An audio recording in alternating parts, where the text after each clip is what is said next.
सोच रही थी सारे मैं इकट्ठे पे धो लूँगी, लेकिन फिर ऐसा हुआ कि घर के भी काफ़ी सारे नाहिल को नहलाना वो भी एक काम ही था ना। तो फिर उसके बाद ना मुझे जाना था। फिर मैं जब रात को सोई हूँ ना तो मतलब ये वाली रह गई है मछली, ये मैंने फ्रिज में रख ली थी हल्का-हल्का, लेकिन फिर भी मैं सोच रही थी हो सकता है ये देख के मैं कितनी जल्दी में हूँ ना, यहाँ पे फिश का भी मैंने जो है ना बेड़ा थोड़ा-सा ख़राब कर दिया। मैं इतनी थक गई थी, इतनी थक गई थी कि मैं सुबह भी ना मुझे जो बाकी कपड़े रहते थे मुझे वो भी धोने थे, मुझे सारे घर। तो मौसम आजकल ऐसा है तो इसलिए मैंने कहा कि चले इसको ऐसा करती हूँ हैंगर में बंदा डाल भी लेते हैं तो, लेकिन अगर इस तरह मौसम हो तो यहाँ पर ज़्यादा बेस्ट है। तो ये बच्चों तो बस ख़त्म हो जाएंगे फिर। और फिर आपको अच्छा लगा होगा, अगर आपको ये तरीका पता था तो अच्छा था। अस्सलाम वालेकुम फ्रेंड्स, कैसे हैं आप सब? उम्मीद करती हूँ आप सब खैर खैरियत से होंगे। तो फ्रेंड्स, ये सर्दियों के जो मैंने कपड़े निकाले थे ना, तो वो तो काफ़ी ज़्यादा थे और होते भी ज़्यादा है सर्दियों में। अल्लाह, इतने ज़्यादा कपड़े होते हैं ना। तो बस इस वजह से ना मैं इनको कल, कुछ तो मैंने कल धोए थे ना इतवार वाले दिन, और कुछ ना तो आज रह गए थे, क्योंकि ऐसा था कि मुझे ना मैं सोच रही थी सारे मैं इकट्ठे पे धो लूँगी, लेकिन फिर ऐसा हुआ कि घर के भी काफ़ी सारे बाकी भी उसके साथ काम थे, मनाहिल को नहलाना वो भी एक काम ही था ना। तो फिर उसके बाद ना मुझे जाना था बच्चों की ट्यूशन, मतलब जो जगह किसी ने बताई थी तो वहाँ पे जाना था। तो इस वजह से ना कुछ कपड़े मैंने छोड़ दी थी। मैंने कहा अगर ये सारे मैं दूँगी तो फिर वहाँ जाना रह जाएगा ट्यूशन ढूँढने के लिए, ट्यूशन चेंज करवाना चाहती हूँ बच्चों की। तो बस इस वजह से ना मैंने कुछ छोड़ दी थी। तो आज ना फिर मैंने सोचा कि चले आज मैं फिर वो भी धो लूँ, क्योंकि आजकल मौसम ऐसा हुआ हुआ है ना कि पता ही नहीं चलता, ऐसा लगता है अभी बारिश स्टार्ट हो जाएगी। और धुंध ही धुंध है, लेकिन ना तो बारिश हो रही है और ना ही धूप निकल रही है। तो इसका ड्राई होना भी काफ़ी मुश्किल है। खैर मैंने ड्रायर में इसको ड्राई कर लिया है कपड़ों को, ताकि ये जल्दी से ड्राई हो जाए ना। मोटे कपड़े होते हैं ये कहाँ, ये तो धूप पे भी इतनी जल्दी ड्राई नहीं होते। तो बस इस वजह से ना मैंने फिर सारे कपड़े धो लिए। रखने से पहले भी मैं हमेशा धोती हूँ, गर्मियों की सर्दियों की सारे। लेकिन फिर जब मैं निकालती हूँ मेरा दिल नहीं मानता, ना ही मैं बच्चों को पहनाती हूँ ना मैं खुद पहनती हूँ। तो मुझे नहीं, मेरा दिल करता नहीं, दिल मानता मेरा। साथ-साथ मैं खाना भी बना रही थी। ख़ैर ये मैंने संडे वाले दिन बनाई थी मछली, तो ये मैं बना रही थी साथ-साथ में। तो इसको ना हल्की आँच पे रख कर तो इसको मैं पलट देती थी, फिर मैं जाकर ना फिर कपड़े धोना शुरू हो जाते थे। फिर मैं आकर ना तो मछली चेक करती थी कि कहीं ये जल ना जाए। मछली बेचारी भी परेशान हो गई थी कि कहाँ मुझे छोड़ के बार-बार जा रही है। तो बस सिर्फ़ मछली बनाई थी और कुछ भी साथ नहीं बनाया था, रोटी बनाई थी। तो फिर हमने ना मसाला तो मैंने ज़्यादा फ़िश को लगाया हुआ था, लेकिन ऐसा था कि फिर ना मैं सारी नहीं बना सकी। नाइल को जब मैंने नहलाया ना तो वो कह रही थी मुझे भूख लगी हुई है और मुझे चिप्स बना के दो, उसको चिप्स पसंद है। तो फिर उसको चिप्स बना के दी थी मैं, और राइल थे सिर्फ़। तो मैंने कहा चले, फिर मैंने जब 3 बनाई है ना फ़िश, तो मैंने कहा वैसे क्यों बना रही हूँ जब कोई खाने वाला ही नहीं है। तो मैंने सोचा चले बाकी मैं रख लेती हूँ फ्रिज में, तो बाद में मैं शाम को बना लूँगी। तो मैं और राइल थे, एक राइल ने फ़िश खाई, एक मैंने खाई और एक फिर भी रह गई है। तो ऐसा था कि सारा दिन ना इतना मेरा बिज़ी गुज़रा, इतना मेरा बिज़ी गुज़रा, और इतनी मैं थकी हूँ ना यार। मैं काम जब करती थी ना तो बस भाग-भाग के स्लो काम मुझसे होता नहीं। जल्दी में मुझसे बिल्कुल स्लो काम नहीं होता। किसी और को भी स्लो काम करते हुए देखती हूँ, उलझन होती है मुझे, मैं इतनी बोर हो जाती हूँ। तो बस इस वजह से ना फिर मैं जब रात को सोई हूँ ना तो मतलब शाम को मुझे इतनी थकावट हो रही थी। ये वाली रह गई है मछली, ये मैंने फ्रिज में रख ली थी। फिर शाम को इतनी थकावट हुई थी, और जब सुबह मैं उठी हूँ ना तो मुझे बुखार हो रहा था हल्का-हल्का, लेकिन फिर भी मैं सोच रही थी हो सकता है ये देख के मैं कितनी जल्दी में हूँ ना, यहाँ पे फ़िश का भी मैंने जो है ना बेड़ा थोड़ा-सा ख़राब कर दिया बेड़ा ख़राब कर दिया। तो मछली जो है ना वो जल्दी में होती थी ना, वहाँ पे कपड़े और वो ख़त्म करने थे, ड्रायर में डाले होते थे, वो मशीन रुक जाती थी, तो मैं कहती थी कि बस जल्दी से अब ये डाल दूँ, टाइम ज़ाया ना हो। और यहाँ पे फ़िश जो है ना फ़िक्र होती थी कि ये जल ना जाए। तो इतने सारे काम ना इकट्ठे पे करना ना होता है मुश्किल, लेकिन बंदा आदी हो जाता है। लेकिन ऐसा है ना कि मैं इतनी थक गई थी, इतनी थक गई थी कि मैं सुबह उठी हूँ ना तो मुझे बुखार हो रहा था। तो मैंने सोचा कि आज तो नहीं कर पाऊँगी कोई काम, लेकिन फिर भी ना मुझे जो बाकी कपड़े रहते थे मुझे वो भी धोने थे, मुझे सारे घर के काम भी करने होते हैं। औरत को भी ना अल्लाह ताला ने किस तरह मतलब पैदा किया कितने सारे कामों के लिए खैर काम अच्छे भी होते हैं। जब काम में हम बिज़ी होते हैं ना तो हमारा ज़हन इधर-उधर नहीं भटकता फिरता, टेंशनें-वेंशनें जो है ना सारे के सारे भूल जाते हैं उस टाइम हम। तो ये काम हमारे लिए बहुत अच्छा होता है। वरना ये काम अगर ना होते ना तो जो इंसान के साथ वो टेंशन परेशानी होती है ना उसकी वजह से इंसान पागल खाने पहुंच चुका होता। तो वहाँ मैं जाती थी खाना वो करती थी।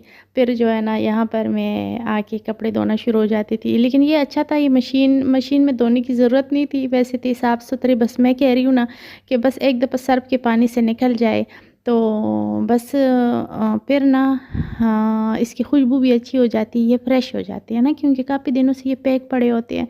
तो बस इस वजह से मैं इसको धोती हूँ। तो मैंने सोचा चले आपको दिखा भी देती हूँ, अगर आप लोग भी ना इस तरह मेरी तरह कोई है जो नहीं इस्तेमाल करना चाहते कपड़े। और हाँ, एक बात ये भी है, अगर आपके कपड़े पैक पड़े हुए हो ना, जितना मर्ज़ी आपने पैक रखे हो, जितनी मर्ज़ी आपने इसमें एहतियाती तदाबीरें की हो, अगर आप बच्चों को पहनाते या ख़ुद पहनते हैं ना तो उसकी स्मेल चेंज होती है, जो बिल्कुल नहीं अच्छी लगती। तो बस वो भी नहीं मुझे पसंद। बस इस वजह से जब ये धुल जाते हैं, प्रेश हो जाते हैं ना, तो वो मुझे ज़्यादा पसंद है। जब बच्चे स्कूल गए होते हैं ना तो काम जब करती हूँ तो इस जल्दी में होती हूँ कि बच्चों के आने से पहले खाना तैयार हो जाए। बच्चों को बच्चे आने वाले हैं, टाइम बार-बार देखती हूँ। तो और जब बच्चे घर पे हो तो बच्चे ना फिर बच्चे कभी कहते हैं मुझे ये चीज़ दो, मुझे वो दो, मुझे ये खाना बना के दो, मुझे मेरी फलानी चीज़ कहाँ पे पड़ी हुई है। बस सारा दिन उनके ना इन चीज़ों में। तो घर के कामों के साथ-साथ अगर कोई एक्स्ट्रा काम भी आ जाता है ना, तो फिर काम काफ़ी बढ़ जाते हैं। बस मैं रोज़ कहती हूँ मैं आज साथ ये भी काम कर लूँ, वो भी काम कर लूँ, उसमें फिर भी कुछ रह जाते हैं। तो बस सारे काम, आजकल दिन भी इतने छोटे हो गए कि सारे काम इकट्ठे पे होते नहीं हैं। तो ये है कि हाथों से जो कपड़े मतलब ये मैले नहीं हैं, बस सिर्फ़ इसको सर्फ़ के पानी से निकालना है तो बहुत आसान है, कोई भी मुश्किल नहीं है। बस एक दफ़ा मैंने सर्फ़ के पानी से इसको निकाला और फिर मैंने 2 दफ़ा ये जो साफ़ पानी है ना, साफ़ पानी से मैंने कंगाल लिए कपड़े, ड्रायर में डाल दिए। जब ड्राई हो गए ना कपड़े तो तार के ऊपर फिर मैंने डाल दिए। तो जगह भी इतनी ज़्यादा नहीं थी, इस वजह से ना मैंने सारे कपड़े ना फिर हैंगर में डाल के ना फिर लटका दिए तार के साथ, ताकि ये सही से सूख जाए। क्योंकि अगर इस तरह मैं डालती तो सारे कपड़े एक दूसरे के ऊपर कुछ लोग डाल देते हैं ना, तो उससे फिर वो ड्राई होते नहीं है, ऊपर वाले हो जाते हैं, नीचे वाले रह जाते हैं। तो मैं फिर ऐसा करती हूँ जब टाइम ना हो, मतलब जगह ना हो ना, तो क्योंकि ऊपर भी नहीं डाल सकते। आजकल तो मौसम ऐसा है ना कि जब आप कपड़े ड्रायर में सुखा भी देती है, फिर बाहर डाल देती हैं, तो फिर जब थोड़ी देर बाद आप देखती हैं वापस से गीले हो जाते हैं। तो मौसम आजकल ऐसा है, तो इसलिए मैंने कहा कि चले इसको ऐसा करती हूँ, हैंगर में डाल देती हूँ। और साथ-साथ मैंने सोचा आपको भी दिखा देती हूँ कि आइडिया मिल जाए ना आप लोग को भी। अगर आप भी इस तरह, आपके पास जगह कम है ना और आप के पास कपड़े ज़्यादा हैं और मौसम भी इस तरह है, तो आप भी मेरी तरह ना हैंगर में कपड़े डालकर लटका लिया करें। अच्छा, इसके साथ एक और भी मसला है, अगर हवा चलती है, थोड़ी बहुत भी चलती है ना, तो हैंगर स्लिप होके ना इकट्ठे हो जाते हैं सारे कपड़े, फिर भी ड्राई सही से नहीं होते। उसके लिए भी मैं आपको बताती हूँ कि इसके साथ क्या करना है। तो ये सारे के सारे ना फिर मैंने डाल दिए हैंगर में। और ये थोड़ी-सी जगह में ना, यहाँ भी मैंने तारें इसीलिए बाँधी हुई है ना, ताकि अगर बारिश हो या कुछ, अक्सर ऐसा होता है बच्चों के स्कूल के कपड़े हुए या कोट वगैरह हुई, सर्दियों के लिए मैंने तारें यहाँ पे बाँधी हुई है। तो वॉशिंग मशीन भी मैं नीचे ले आई हूँ और उसमें ना नीचे वाले वॉशरूम में मैंने रख दी है वॉशिंग मशीन। तो वहाँ पर ना मैं कहती हूँ कि चलिए इसमें थोड़े-थोड़े कपड़े धोकर तो यहाँ पे डाल लिया करूँगी, क्योंकि सर्दियों में ना धूप बहुत कम लगती है ऊपर और अक्सर बादल रहते हैं यहाँ पर। इस तरह मौसम अच्छा हो तो चले बंदा डाल भी लेते हैं, तो लेकिन अगर इस तरह मौसम हो तो यहाँ पर ज़्यादा बेस्ट है। तो ये बच्चों की कल मतलब इतवार वाले दिन तो मैंने ज़्यादातर बच्चों के कपड़े जो है ना, सबसे पहले मैंने बच्चों के धोए थे। अभी कोट रहते हैं, कोट मैंने नहीं धोए। मैंने कहा कि चले अभी फ़िलहाल कोट नहीं धोती। कोट काफ़ी सारे हैं, तो मनाहिल ने तो एक पहन भी लिया था, लेकिन राहिल ने अभी तक नहीं पहना। वो कहते हैं मुझे सर्दी नहीं लगती। तो मैंने कहा चलिए वो भी धो लूँगी, लेकिन सारे इकट्ठे पे कर दूँगी ना तो फिर ज़्यादा काम करने से भी ना, अगर बंदा बीमार हो जाता है तो बाकी काम रह जाते हैं। और एक औरत जो होती है ना, हाउसवाइफ, वो बीमार हो जाए, वो उसको जो मर्ज़ी हो, जिस तरह भी हो, लेकिन काम करना तो फिर मजबूरी है ना, वो तो करने पड़ते हैं। तो बस इस वजह से भी मैं कोशिश करती हूँ कितने काम करूँ जितने मैं कर सकती हूँ। तो बस ये जो सर्दियों के कपड़े सारे के सारे धुल जाए ना, बस अभी थोड़े से और भी रहते हैं, अभी ख़त्म फिर भी नहीं हुए। मतलब 2 दिन धोए हैं फिर भी ये ख़त्म नहीं हुए। तो मैं सोच रही थी चले अभी जो थोड़े-थोड़े मतलब कोट वग़ैरह रहते हैं ना, तो वो मैं कल धो लूँगी तो बस ख़त्म हो जाएँगे फिर। और फिर अलमारियाँ भर जाएंगी। जितनी भी थी ना शर्ट्स वो मैंने डाल दिए हैंगर में, तो बच्चों की भी और अपनी भी सारी मैंने हैंगर में डाल दिया। लेकिन जितने भी इसके ट्राउज़र वगैरह पजामे बच्चों के वो रह गए हैं ना, तो उसके साथ ऐसा करना है ना कि जो मैंने हैंगर डाले हुए हैं ना, तो ये सारे आपस में जुड़ जाते हैं। तो इन सब के दरमियान मैं ना एक-एक मैं ना इसका डाल दूँगी बच्चों के पजामे वगैरह। तो बस इससे ये होगा कि ये आपस में जुड़ेंगे भी नहीं और ये भी अच्छे से ड्राई हो जाएंगे। तो सुबह तक ना रात यहाँ पे कपड़े रहेंगे तो सुबह तक इंशाल्लाह ताला ये ड्राई हो चुके होंगे। तो बहुत आसानी से इसको हवा लगती रहती है और फिर आसानी से हो जाते हैं। जिस तरह हम तार के ऊपर डालते हैं, कपड़े काफ़ी ज़्यादा थे, तो मैंने कहा अगर ये सारे के सारे मैं इस तरह डाल देती हूँ तो इस जगह में ये आते नहीं है, कितने कितने दिन ये पड़े रहेंगे। तो बस ये तरीका तो मैं उम्मीद करती हूँ कि आपको अच्छा लगा होगा। अगर आपको ये तरीका पता था तो अच्छा था, और अगर नहीं पता था तो आप भी इस तरीके से किया करें। सर्दियों में ना थोड़ा मसला होता है कपड़े ड्राई करने में। उम्मीद करती हूँ आज की वीडियो अच्छी लगी होगी। वीडियो देखने के लिए शुक्रिया। अल्लाह हाफ़िज़।